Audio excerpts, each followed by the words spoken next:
Tapas LT komanda iš Ispanijos šiaurės po truputį juda link centrinės šalies dalies ir pakeliui laukia apsilankimas Leseka miestelyje netoli Valladolido.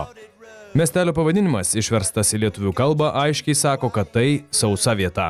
Čia vasaros itin karštos, o žiemomis temperatūra gali nukristi ir žemiau nulio.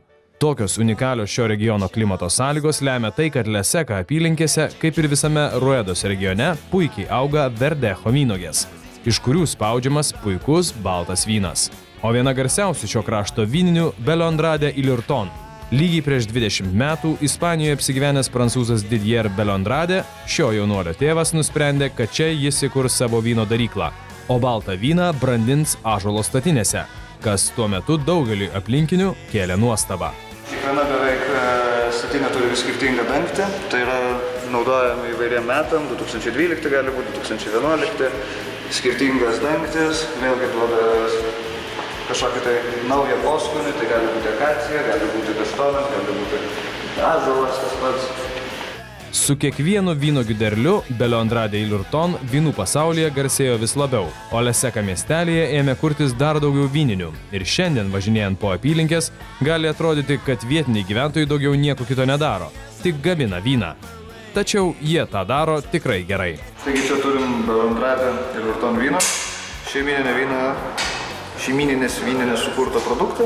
Šiuo atveju 2010 metų, kai baltam vynui išlaikytas 4 metus ir tai galėtų atrodyti netikėta, tačiau šis vynas yra auginamas ir užauga prancūziško ąžuolo statinėse. Po 5-6 metų šitas vynas tik tai pasiekė savo maksimumą, savo topą, kada jis tampa pats geriausias. Pasirodo, Ruedos vynas pakeitė ir pačių ispanų požiūrį į baltą vyną, kurio anksčiau niekas nevertino. Šalyje karaliavo raudonas vynas, tačiau dabar laikai keičiasi. Tu jį išgeri ir jisai laužo stereotipus, nes Ispanijoje yra sakoma, kad baltas vynas yra blogas raudonas vynas. Tai yra netinkamas produktas.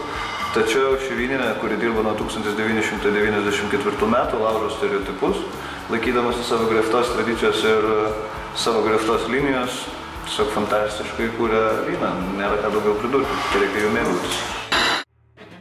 Balto, šalto Belo Andrade y Lurton vyno jau turime, tad eime į turgų išsirinkti ką nors jam į porą. O vaikštant po Ispanijos didmiesčių turgus, galva gali lengvai apsisukti. Nuo įvairiausių rūšių sūrių iki hamon iberiko kumpių, nuo sraigių iki aštunkojų bei egzotiškų žuvų. Vaisiai ir daržovės irgi čia.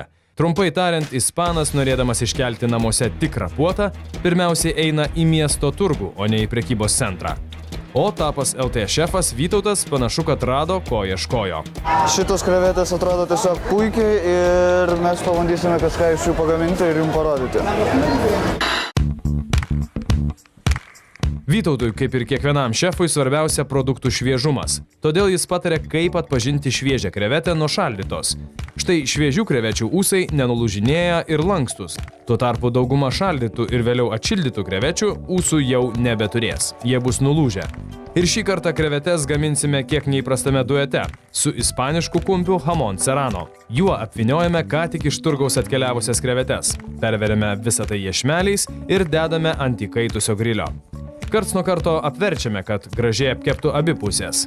Jeigu dauguma ant grilio kepamų patiekalų dažniausiai derinami su raudonuoju vynu, tai šį patiekalą būtina ragauti su atšaldytu baltu vynu iš mūsų aplankytos Belo Andrade y Lurton vyninės. Ir prisiminti vasarą bei pradėti dairytis atostogų bilietų į šiltus kraštus.